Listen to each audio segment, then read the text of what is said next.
नमस्कार मेरे प्यारे दोस्तों, मैं आप सबका स्वागत करता हूं। मैं हूं प्राध्यापक डॉक्टर राजेंद्र रघुवीर Deshpande from Pune, Maharashtra state, India.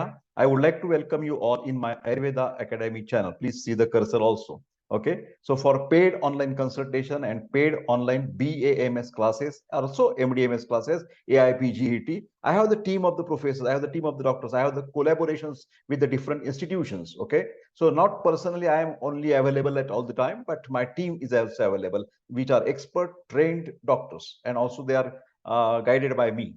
So my mobile number, WhatsApp number is 9226810630। मेरे प्यारे दोस्तों, आज हम अष्टांग हृदय का 12वां जो अध्याय है उसके बारे में चर्चा करेंगे हिंदी भाषा में। डॉक्टर प्राध्यापक देशपांडे ने अष्टांग हृदय के बारे में बहुत सारे मराठी भाषा में भी वीडियोस हैं आपके प्लेलिस्ट में, हिंदी भाषा में है, इंग्लिश भाषा में है। जो चाहे वो भाषा आप देखकर उसका वीडियो, इसका बीटीएफ सब आपको वो प्लेलिस्ट में मिल जाएगा। तो आज हम चालू करने वाले हैं 12वां चैप्टर, अष्टांग हृदय सूत्रस्थान। वाग्भट ने जो लिखा है उसका नाम है दोष भेदीय अध्याय। तो आप जानते हैं कि वात, पित्त और kapha, these are the three dosha in our body, these are like bio energies.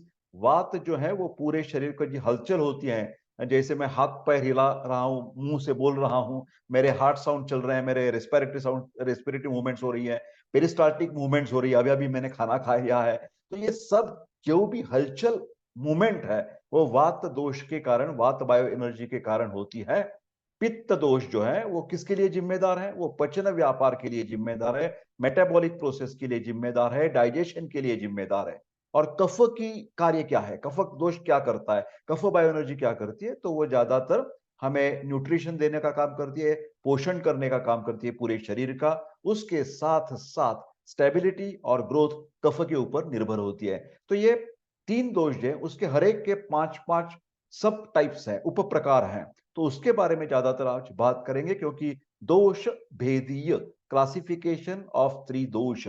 Okay, एक इंटरेस्टिंग बात मैं यहां पर कहना चाहता हूं कि चरक जो ग्रंथ है बहुत पुराना, ईस्वी सन पूर्व 5000 ईयर्स बैक, उसमें सिर्फ वात दोष के प्रकार बताए हैं चरक ने। उसका आगे वाला जो साइंटिस्ट था, जो मास्टर ऑफ सर्जन बोला जाता है, वो सुश्रुत, उन्होंने सुश्रुत संहिता में वात के 5 प्रकार बता दिए और पित्त दोष के भी 5 प्रकार बता दिए। चरक संहिता में पित्त और कफ के प्रकार हमें दिखाई नहीं देते। सुश्रुत संहिता में वात पित्त के तो दिखाई देते हैं, कफ के प्रकार दिखाई नहीं देते हैं। फिलहाल उसके आगे चलकर जो वाग्भट नाम का जो साइंटिस्ट था, शास्त्रज्ञ थे, ऋषि थे, उन्होंने चरक और सुश्रुत का जो अच्छी अच्छी चीज है वो अपने ग्रंथ में डालकर एक तरीके का एक गाइड बना दिया और उसका नाम रख दिया अष्टांग हृदय। काय बाल ग्रह ऊर्ध्वांग शल्य दंष्ट्रा जरा वृषान, 8 ब्रांचेस ऑफ आयुर्वेदा। मालूम है आपको? तो इसमें वाग्भट में एक बहुत सिंपल तरीके से, एक जैसे पोएट्री जैसे बोलते हैं ना, उसी तरीके का ये ग्रंथ की रचना की है और बहुत ही पढ़ने में, याद रखने में बहुत आसान है। तो वाग्भट एक ग्रंथकार ऐसा है आगे चलकर, जो चरक और सुश्रुत का अच्छी अच्छी चीजें एकत्र बनाकर उन्होंने ये अष्टांग हृदय की निर्मित की है। उसमें वात के 5 प्रकार, पित्त के 5 प्रकार और कफ के 5 प्रकार बता दिए हैं। ठीक है, चालू करते हैं। इस अध्याय में, दोष भेदीय अध्याय में, त्रिदोष, वात पित्त कफ के कर्म मतलब कार्य, फंक्शंस, भेद टाइप्स, प्रकोप के कारण, संचय, शमन, रोगोत्पत्ति के लिए प्रयुक्त रोग मार्ग का वर्णन भी इसी अध्याय में आपको मिलेगा। ये सब टॉपिक, सब चैप्टर पूरा का पूरा बहुत ही इंपॉर्टेंट है स्टूडेंट्स लोगों के लिए, डॉक्टर्स लोगों के लिए और सामान्य पेशेंट्स के लिए, सामान्य जन जो आयुर्वेद सीखना चाहते हैं। मेरे चैनल में देखिए इंटरेस्टिंग चीज ऐसी है, सब्सक्राइबर जो है ना, व्यूवर्स, मेरे जो फैंस है, उसमें Ayurvedic, medic, not only Ayurvedic, there are medical students, physiotherapy students, homeopathy students, nursing students, everywhere. Then doctors are there, professors are there, then patients are there, and the common man who is interested, he is also on my channel. So I am thankful to all of you. चालू करते हैं। वात के जो स्थान है, नाभि के निचले हिस्से में, लोअर एब्डोमेन, वात का स्थान कहा गया है। पक्वाशय कटी शक्ति श्रोत्र अस्थि स्पर्शनेन्द्रियम स्थानम वात से तत्रापि पक्वाधानम विशेषतः। पक्वाधान large intestine. So all the pelvic गर्ल जो है हमारी, लोअर एक्सट्रीमिटी जो है वो वात के अंडर आते हैं। बोन्स, अस्थि और वात का आश्रय संबंध है। ईयर्स और उसके साथ साथ ये जो स्पर्शनेन्द्रिय है वो उसका जो कंट्रोलर है वो वात दोष है। अभी मुख्य स्थान इसमें से पक्वाशय, लार्ज इंटेस्टाइन है। वात दोष के 5 प्रकार है: प्राण, उदान, व्यान, समान और अपान। प्राणवायु जो है वो ज्यादातर सिर्फ प्रदेश में, ब्रेन रीजन में रहते हुए उरह कंठ में उसका विचरण होता है। हाँ, तो एरिया ऑफ द एक्शन जो है वो पूरे अपर पार्ट जो है हमारा चेस्ट रीजन जो है, रुधाट है, लंग्स है, उसके ऊपर भी प्राणवायु काम करता है। उसका काम क्या है? थूक जो निकल आती है उसके लिए छींकना, उद्गार, और सबसे बड़ा महत्वपूर्ण कार्य है निश्वास, इंस्पिरेशन प्राणवायु, डिग्लूटेशन अन्न प्रवेशकृत, निश्वास और अन्न प्रवेशकृत प्राणवायु का सबसे बड़ा महत्वपूर्ण कार्य है। उसका आगे चलकर यह ब्रेन को पूरा कंट्रोल करता है प्राणवायु, क्योंकि प्राणोत्तर मूर्धगः, बुद्धि इंटेलिजेंस, मन माइंड, लिम्बिक सिस्टम, हृदय हार्ट की धड़कन, इधर का कार्य, इंद्रियों का धारण, मतलब जो ज्ञानेन्द्रिय है, जो कर्मेंद्रिय है, जो उभयेंद्रिय है, कौन से हैं ज्ञानेन्द्रिय? बोलिए बोलिए। श्रोत्र, त्वक, चक्षु, रसना, घ्राण ज्ञानेन्द्रिय। और कर्मेंद्रिय, मोटर ऑर्गन्स, वाक, पाणी, पाद, पायु, उपस्थ। और उभयेंद्रिय दोनों को जोड़ने वाला मन है। तो इसके ऊपर कंट्रोलिंग ऑर्गन है प्राणवायु। उदान वायु क्या है ये देखिए। उदान वायु है छाती में रहते हुए नासा, नासा, नाभि, गला और गले के जो पूरे की पूरे अपर रेस्पिरेटरी ट्रैक्ट जो है ना, वो उदान वायु के अंडर आता है। प्राणवायु क्या करता है? बाहर से अंदर लेने के लिए अनुलोम गति है, और उदान वायु अंदर से बाहर कुछ चीजें निकालता है। तो उदान मतलब इंस्पिरेशन प्राणवायु, एक्सपिरेशन उदान वायु, इंटेलिजेंस रखना है, स्मृति मतलब अंदर लेना है तो प्राणवायु, और स्मृति मतलब बाहर निकालना है एग्जाम के टाइम, तो उदान वायु का कार्य करता है। जो मैं पूरी चीजें समझ रहा हूं ये पढ़कर, लिखकर, ज्ञान मिलाकर, और उसके बाद आपके सामने बात करता हूं, तो वाणी की प्रवृत्ति, जो वाक प्रवृत्ति है, उदान वायु से चल रहा है ये काम। उत्साह, ऊर्जा, बल, स्ट्रेंथ, वर्ण, कलर एंड कॉम्प्लेक्शन और स्मृति, ये कार्य उदान वायु का है। अभी व्यान वायु हृदय में रहते हुए संपूर्ण शरीर में विचरण करती है, मतलब पूरा blood circulation is under control of व्यान वायु। शीघ्र गति से वो काम करता है। हार्ट तो जानते हैं आप, ब्लड प्रेशर तो जानते हैं, सबकी जिम्मेदारी व्यान वायु के ऊपर है। गति कौन सी भी related with the circulatory system. उत्क्षेप, हाथ पैर जो हम हिलाते हैं। अवक्षेप, उन्मेष, निमेष। उन्मेष का मतलब है आंख खोलना, निमेष का मतलब है बंद करना। फिर ये उन्मेष निमेष शब्द सिर्फ आंख के लिए नहीं है, पूरे के पूरे शरीर में जो स्रोतस है, वो स्रोतस का एक्टिविटी जो है, ओपनिंग्स जो है, वो व्यान वायु के ऊपर निर्भर है, और उसका जो अकुंचन है, वो बंद होना है, वो भी व्यान वायु के ऊपर निर्भर है। ठीक है। तो समान वायु अग्नि के समीप रहते हुए, समानो अग्नि समीपस्थः कोष्ठे चरति सर्वतः, पूरा जो एब्डोमिनल कैविटी है उसमें उसका संचरण है, पेरिस्टाल्टिक मूवमेंट्स को ये जिम्मेदार है समान वायु। उसके लिए जिम्मेदारी क्या है, कार्य क्या है? अन्नम गृह्णाति, पचति, विवेचयति, मुंचति, मतलब अन्न का ग्रहण करना, उसका पाचन करना, उसका सार किट्ट विभजन। सार का मतलब यूजफुल पार्ट और किट्ट का मतलब वेस्ट पार्ट, सेपरेशन करके वो पक्वाशय में मल भाग जो है वो आगे ढकेल देता है। आगे चलते अपान वायु गुदा में रहते हुए, लोअर एब्डोमेन, श्रोणी, पेल्विक गर्डल, बस्ती, मेहन, उसमें वो विचरती है। मतलब पूरा रिप्रोडक्टिव सिस्टम जो है मेल फीमेल का, वो अपान वायु के अंडर कंट्रोल में है। उसके द्वारा शुक्र, आर्तव, गर्भ, शकृत निष्क्रमण क्रिया। शुक्र बाहर निकलना मतलब इजैक्यूलेशन ऑफ सीमेन, आर्तो मेंस्ट्रुअल साइकिल, मूत्र यूरिनेशन, मल डिफिकेशन, और गर्भ को बाहर निकलना मतलब delivery process is under the control of अपान वायु। अगले वाला दोष जो है पित्त दोष, पाचन के लिए जिम्मेदार, मेटाबॉलिज्म के लिए जिम्मेदार। क्या स्थान है पित्त दोष का? नाभि आमाशय स्वेदो लसिका रुधिरम रसः दृक् स्पर्शनम च पित्तस्य नाभिस्तत्र विशेषताः।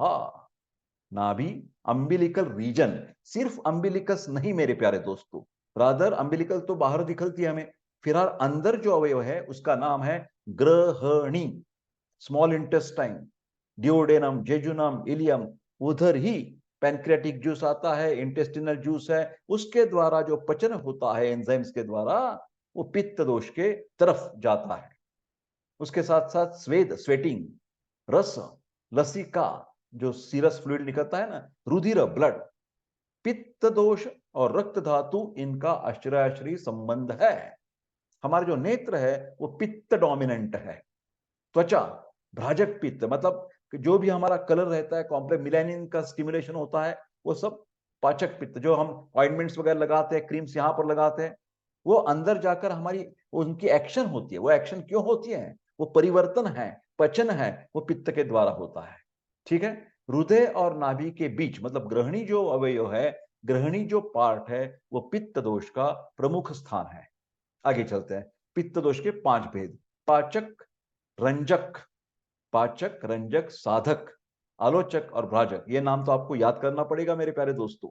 पाचक पित्त देखिए, सबसे बड़ा महत्वपूर्ण पित्त, पक्वाशय, लार्ज इंटेस्टाइन, और आमाशय, स्टमक के मध्य भाग, मतलब ग्रहणी का भाग, स्मॉल इंटेस्टाइन का भाग।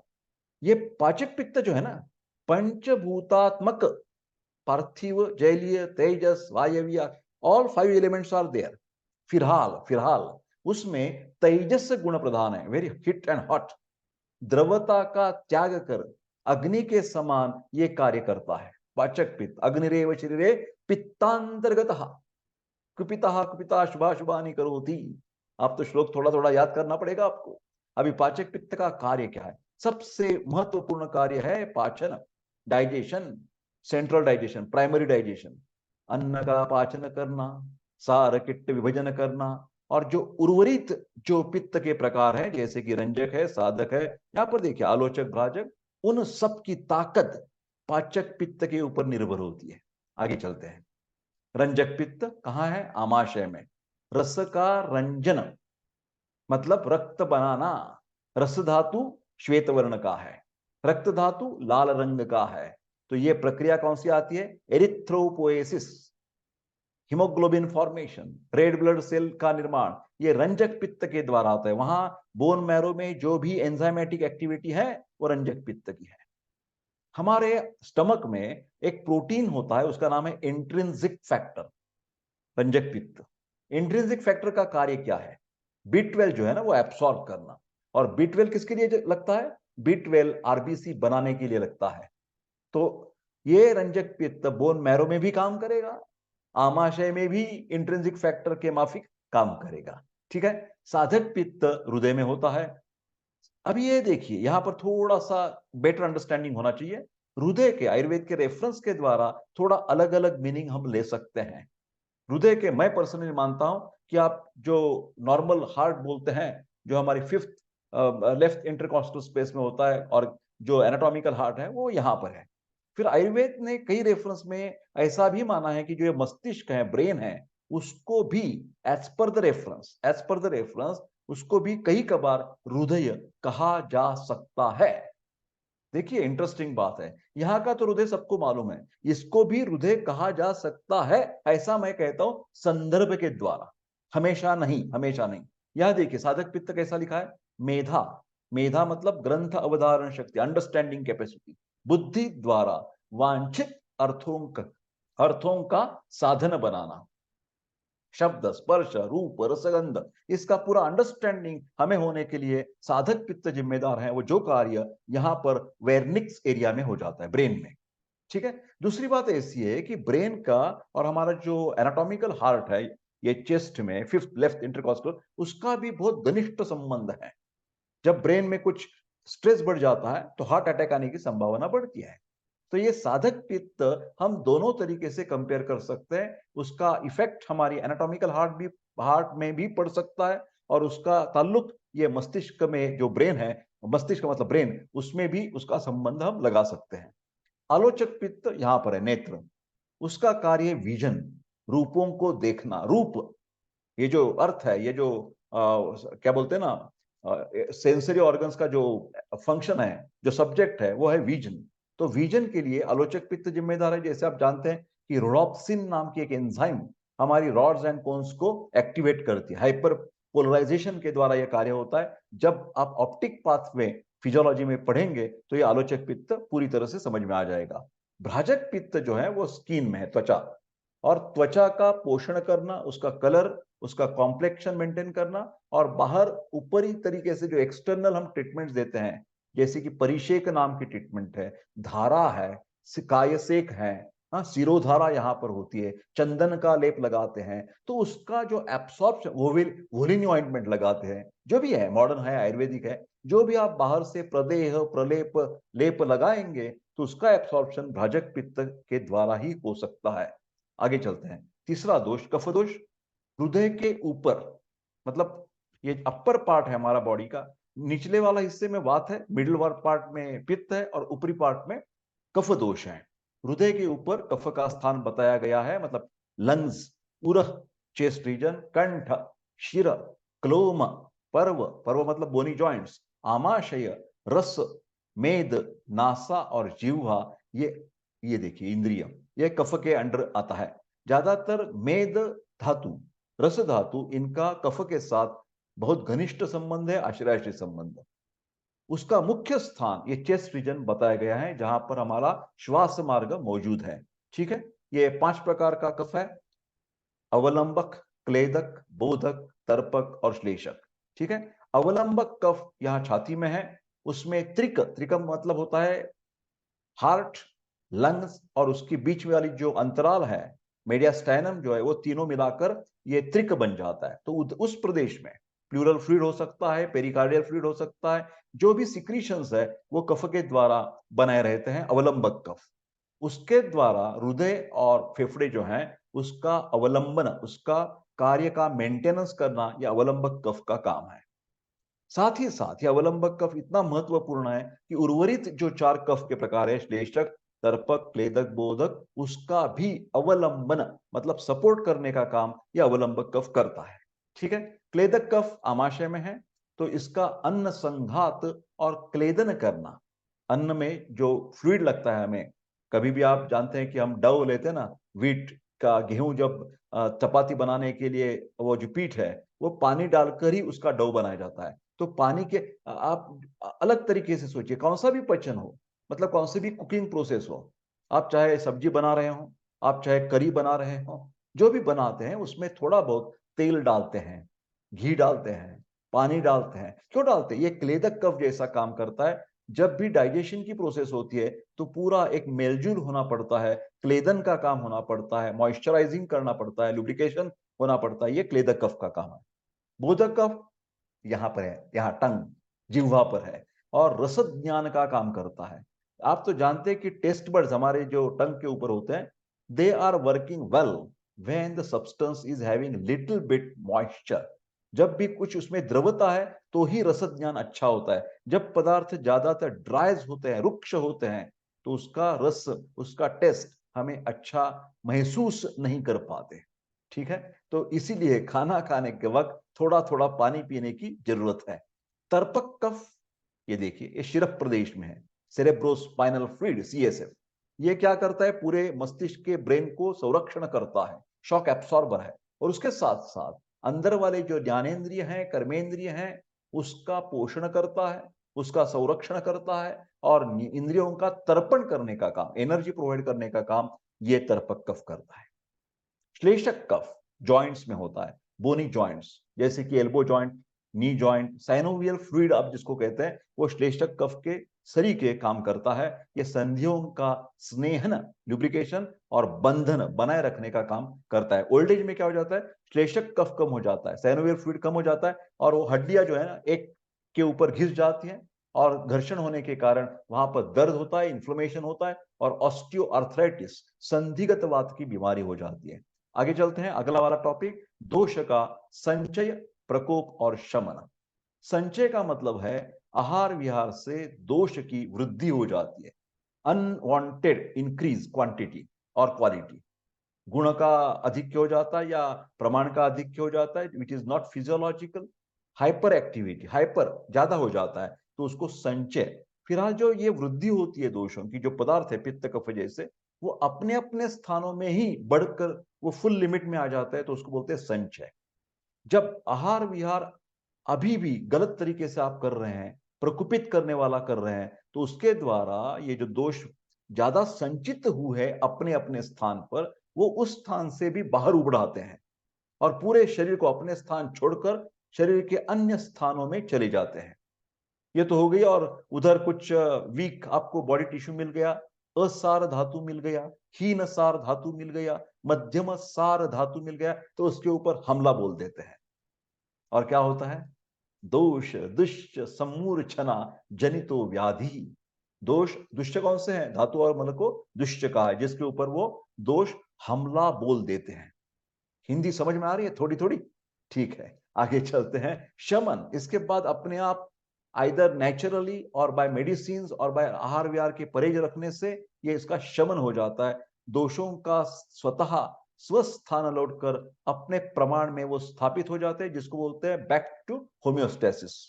होम्योस्टेसिस बिगड़ने से पैथोलॉजी बन जाती है, पैथोजेनेसिस हो जाता है, डिसीज फॉर्मेशन हो जाता है। और either with your self control of परहेज रखने से या मेडिसिन के द्वारा, लाइफस्टाइल चेंज करने के द्वारा उसका शमन भी हो जाता है। ठीक है, ये देखिए ऋतु के अनुसार आयुर्वेद ने संचय, प्रकोप और प्रशमन बोल दिया है।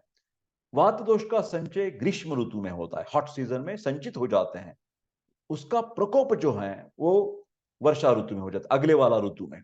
और उसका शमन जो है वो शरद ऋतु में, वात दोष का शमन। ये चार्ट बहुत इंपॉर्टेंट है एमसीक्यू के लिए, आपको बहुत सारे इसमें क्वेश्चन एमसीक्यू में आ सकते हैं। पित्त दोष का संचय वर्षा ऋतु में, पित्त दोष का प्रकोप शरद ऋतु में, और पित्त दोष का शमन हेमंत ऋतु में होता है।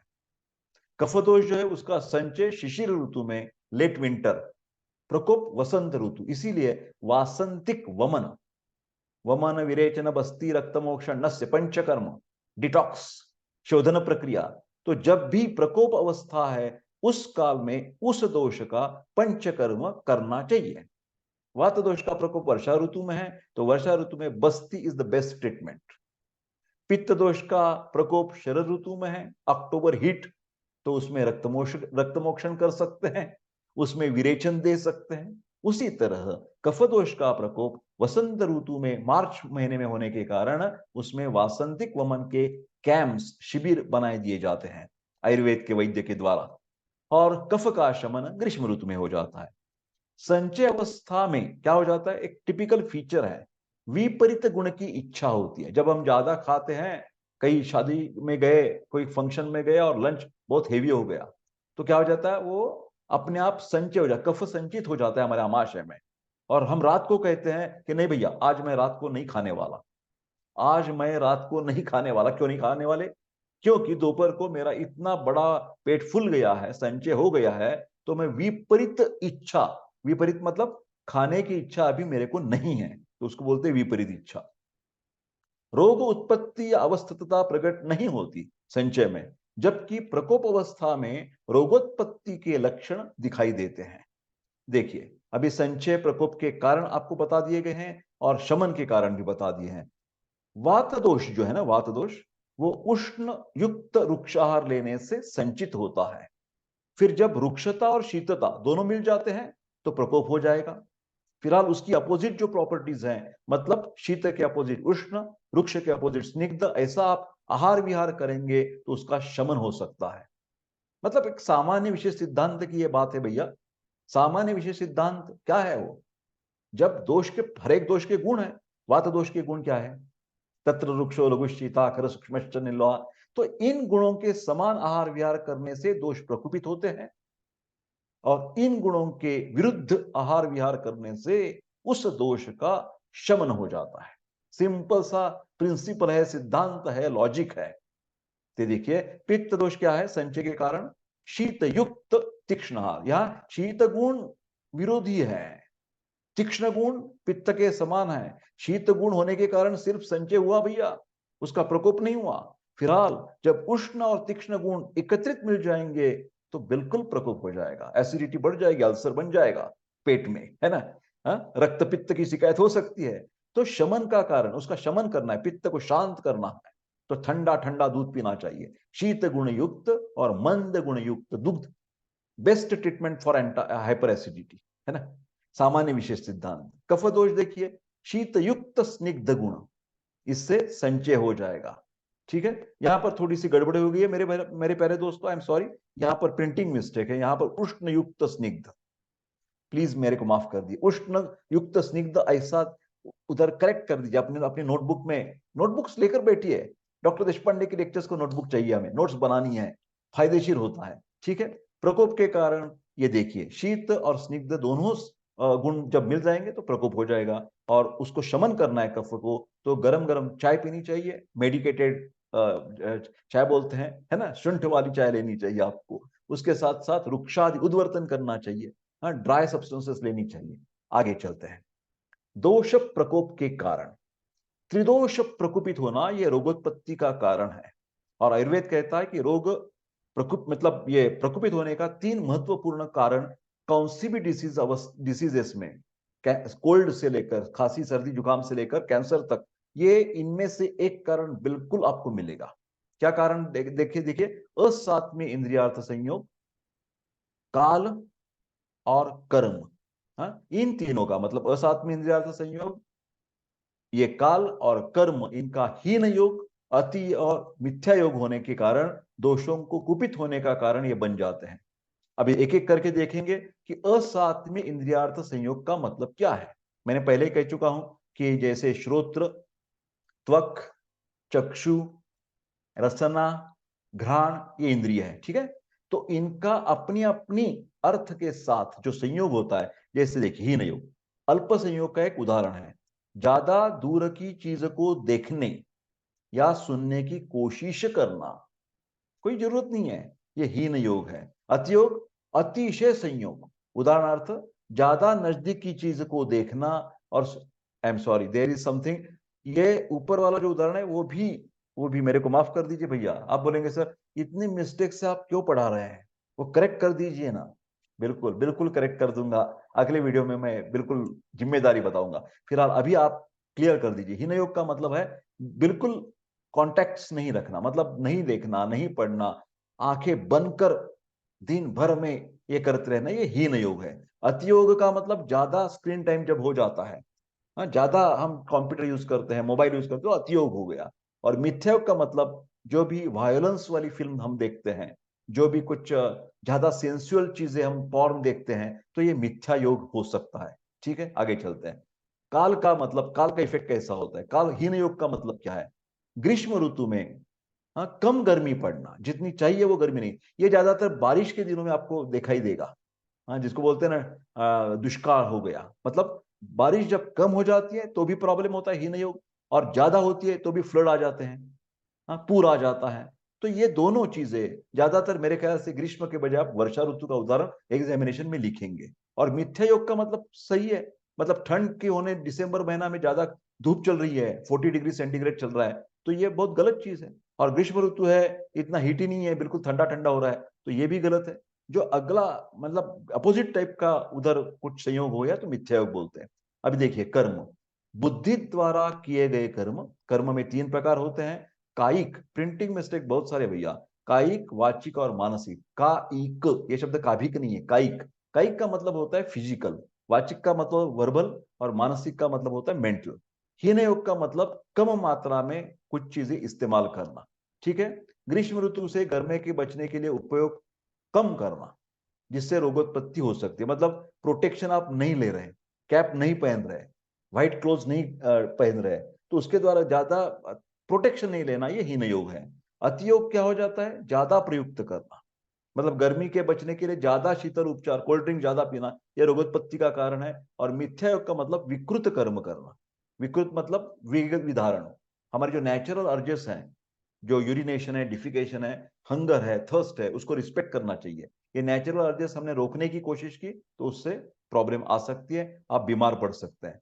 आचार्य कहते हैं कि मतलब वाग्भट, इन सभी क्रियाओं का कारण जो हीन मिथ्या अतियोग है, this is a imbalance, this is a deviation from homeostasis. इसके द्वारा हम इम्यूनिटी कम हो जाती है, ओज की प्रॉब्लम आ जाती है, और हम बीमार पड़ते हैं। अभी लास्ट वाला जो टॉपिक है इस 12वां अध्याय में वाग्भट का, वो है रोग मार्ग। ये जो अभी कारण बताया उसके द्वारा प्रकोपित जब दोष हो जाते हैं, वात प्रकोप, पित्त प्रकोप, कफ प्रकोप, वो रोगोत्पत्ति करने के लिए जिन मार्ग से गुजरते हैं, जिस मार्ग का इस्तेमाल करते हैं उनको रोग मार्ग कहते हैं। इनकी संख्या 3 है, शाखा मार्ग, कोष्ठ मार्ग और अस्थि संधि द्वारा एक मार्ग है। शाखा को बाह्य मार्ग भी कहते हैं। उसका आश्रय कौन सा है? रक्त इत्यादि धातु, रक्त, मांस, मेद, त्वचा एक्सेट्रा। उसमें रोग कौन से हो सकते हैं? गंड है, ट्यूमर जैसी, अलर्जी, अर्बुद, अर्श, पाइल्स, हिमोरॉइड्स, शोफ, इडिमा और गुल्म, ट्यूमर। अंतर मार्ग जो है, अंतर मार्ग है महास्त्रोत, मतलब आमाशय और पक्वाशय। इसमें रोग कौन से होते हैं? वमन, अतिसार मतलब उल्टी होना, जुलाब होना, लूज मोशन, श्वास कास, उसके साथ ज्वर, अर्श, गुल्म, शोफ, विसर्प और विद्रधि।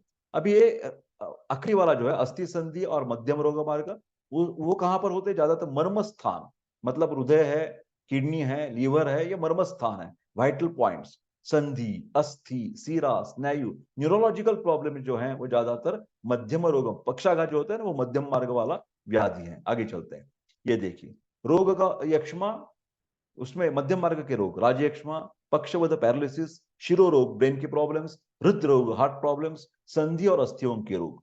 अभी त्रिदोष के प्राकृत कर्म, वात दोष जो है ना, वो, आई एम सॉरी, यहाँ बहुत सारे प्रिंटिंग मिस्टेक मेरे प्यारे दोस्तों, मेरे को माफ कर दीजिए। ये प्राकृत कर्म नहीं हम कह सकते, ये विकृत कर्म है। वात दोष प्रकोपित होने पर क्या क्या होता है? मुख में कसेलापन, शाव, अरुण वर्ण, कंपन, शुष्कता, रुक्षता, रोमांच, तर्पण, प्यास लगना, संकोच, भेदन, तोद, तोद मतलब वेदना, स्त्रंस, व्यास, डायलिटेशन ऑफ द स्रोतस, व्यदस्वापार साध, ये सब वात प्रकुपित के लक्षण है, प्राकृत नहीं, प्रकुपित कर्म है। ध्यान से सुनिए, प्राकृत नहीं, प्रकुपित कर्म। पित्त दोष के क्या है? मुख से कटु अम्ल रस की प्रचिति, पांडु और अरुण वर्ण छोड़कर सभी वर्ण पित्त के हो सकते हैं। दाह होता है, बर्निंग सेंसेशन, पाक, इन्फ्लेमेशन, स्वेद, स्वेटिंग हो जाता है, क्लिन्नता, स्त्राव, कोथ, गैंग्रीन हो जाता है, शिथिलता और मद और मूर्छा। कफ प्रकोपित होने से मुख में मधुर लवण रस की प्रचिति, श्वेत वर्ण आ जाता है, अतिनिद्रा, गुरुता, हेवीनेस आ जाता है, अलस्य, स्निग्धता, शीतता, कठिनता, कंडू, इचिंग कफ का लक्षण है, स्त्रोतोरोध, ऑब्स्ट्रक्शन, कोरोनरी ऑब्स्ट्रक्शन, उपलेप, स्थैमित्य, शोफ, पाक न होना, यह सब कफ की शिकायत है। दोषों के भेद, वृद्धि के अनुसार शरीर में दोषों के 62 भेद बताए गए हैं। दोष की दशविध परीक्षा, दुष्यम, देशम, बलम, कालम, अनलम, प्रकृतिम, वयः, सत्व्यम, सात्म्यम तथा आहारम, अवस्थाश्च पृथक विदः। जब ट्रीटमेंट देते हैं तो ये सब चीजें हमें देखनी पड़ती है कि दुष्य कौन सा धातु है, कौन से धातु पर हमला हुआ है, कौन से मल के ऊपर हमला हुआ है। देश मतलब प्रकृति कौन सी है, जोग्राफिकल एरिया कौन सी है, साधारण देश, जंगल देश। काल कौन सा है, ग्रीष्म ऋतु चल रहा है, रेनी सीजन चल रहा है। अग्नि कैसा है, जठराग्नि, तीक्ष्णाग्नि है, मंदाग्नि है। प्रकृति कौन सी है, वात पित्त है, पित्त कफ है, वात कफ है। वय लहान बच्चा है, बूढ़ा है। सत्व मानसिक उसका कैपेसिटी कैसी है, आहार कौन सा लेता है, रोग की विभिन्न अवस्था, ये सब देखकर ये दशविध परीक्षा में आ जाता है, तो उसके द्वारा ही हम मैनेजमेंट अच्छे कर सकते हैं। अभी सारांश के स्वरूप पर ये फिलहाल एक चार्ट आपके सामने है। दोष आप तो बता दिया है, पक्वाशय, कटी, दोनों शक्ति, दोनों पाद, अस्थिया, श्रोत्र, स्पर्शन और अधोभाग, lower part of your body. पित्त का स्थान है नाभि, आमाशय, स्वेद, लसिका, रस, रक्त, चक्षु एवं त्वक और मध्य भाग। कफ का स्थान है उरह, कंठ, शिर, क्लोम, पर्व, आमाशय, रस धातु, मेद धातु, घ्राण, रसना और ऊर्ध्व भाग। प्राणवायु देखा, मूर्धा, कंठ और उरह प्रदेश, बुद्धि, हृदय, इंद्रिय, मन, धमनी का धारण, स्टीवन, क्षवत, उद्गार, श्वासोच्छ्वास मतलब इंस्पिरेशन और अन्न प्रवेश, डिग्लूटिशन। उदान वायु देखिए, उरप प्रदेश, कंठ एवं नाभि में संचरण होता है। वाक प्रवृत्ति, प्रयत्न, ऊर्जा, बलवर्ण, श्रुतोंस का प्रीणन, धीधृति, स्मृति, मनोविबोधनादि। व्यानवायु हृदय और समस्त शरीर, समस्त अंगों को गतिशील बनाना, अंगों का आकुंचन, प्रसारण, उत्क्षेप, अवक्षेप, निमेश, उन्मेष, जृंभा, अन्न स्वादन, स्रोतोशोधन, स्वेद, रक्तस्त्रावण, गर्भक्रिया संपादन और योनि में शुक्र पहुंचना, अन्न के सार को विभक्त कर धातुओं को तर्पित करना। अपान वायु देखिए, श्रोणी, बस्ती, मेढ्र, वृषण, वंक्षण, उरु में संचरण। अपान वायु क्या करता है, पुरीश, डिफिकेशन, मूत्र, यूरिनेशन, शुक्र, आर्तो तथा गर्भ को बाहर निकालता है। समान वायु अंतराग्नि के समीप होता है। पक्वाशय एवं आमाशय में दोष, जल, शुक्र आर्तो जल का वहन, स्रोतो विचरण, अन्न धारण, पाचन, विवेचन, पित्त को नीचे को लाना। अभी पित्त देखिए, पित्त क्या करता है? पाचक, रंजक, साधक, भाजक, आलोचक। तो पाचक पित्त क्या करेगा? आमाशय एवं पक्वाशय में मध्य स्थान में, ग्रहणी में दहन, पाचन, सारकट विभजन, शेष पित्त स्थानों को स्वस्थान में स्थित होकर बल देना। रंजक पित्त होता है आमाशय, यकृत और प्लीहा में रस धातु का रंजन करना, एरिथ्रोपोएसिस, रक्त का निर्माण। साधक पित्त हृदय में बुद्धि, बेधा, मेधा, बुद्धि मतलब योग्य अयोग्य का निर्णय करना, ये बुद्धि बोलते हैं, डिसीजन मेकिंग कैपेसिटी। उत्साह, एनर्जी, अभिप्रेत अर्थ का साधन। आलोचक पित्त दृष्टि में होता है और रूप दर्शन ये उसका कार्य है। भ्राजक पित्त स्किन में होता है, त्वचा का अभ्यंग, कांति, परिषेक, छाया का प्रकाशन करना। अभी कफ के 5 प्रकार है: अवलंबक, बोधक, श्लेषक, तर्पक।